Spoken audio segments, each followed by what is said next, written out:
দেখতাছেন মানে কে রাখছে বা কি কারণে রাখছে বাড়ি? এখানে তো অনেকক্ষণ ধরে এখানে ছিল। হুম। বা কে বা কার ওর তো পরিচয় কিছু জানা যায়নি। কিন্তু এই যে বেডগুলি আইনা উনারে বিছনা করে দিছে, কে দিচ্ছে? মানে কে? এটা তো পেশেন্ট পার্টি যারা আছে তারা এখানে দিয়েছে। পাশেই তো হাসপাতাল। হ্যাঁ, পাশেই তো হাসপাতাল। পাশে হাসপাতাল। ডাক্তার আছে, নার্স আছে, তারা আইছেনি? তারা তো খবর দেওয়া হয়েছে আইব কিছু। এখন অব্দি আইছেনি? আমি তো দেখলাম প্রায় ঘন্টাখানেক হয়ে গেল। না, বললো তো আসবে বললো। সে কি মেট্রো। মনে হয় একটা মেডিকেল কলেজের মধ্যে একজন রুগীকে এমনভাবে বাইরে পড়ায় রাখা কি খোলা আকাশের নিচে রাখছে, এটা কি রাখা যায়? না এটা মানবিক দৃষ্টিভঙ্গিতে আপনার কি মনে হয়?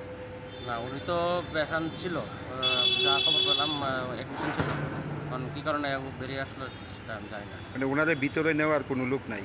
লোক ছিল, এসেছিল তো নিয়েছিল, আবার কোথাও এসেছে বাইরে থেকে বলতে পারি না।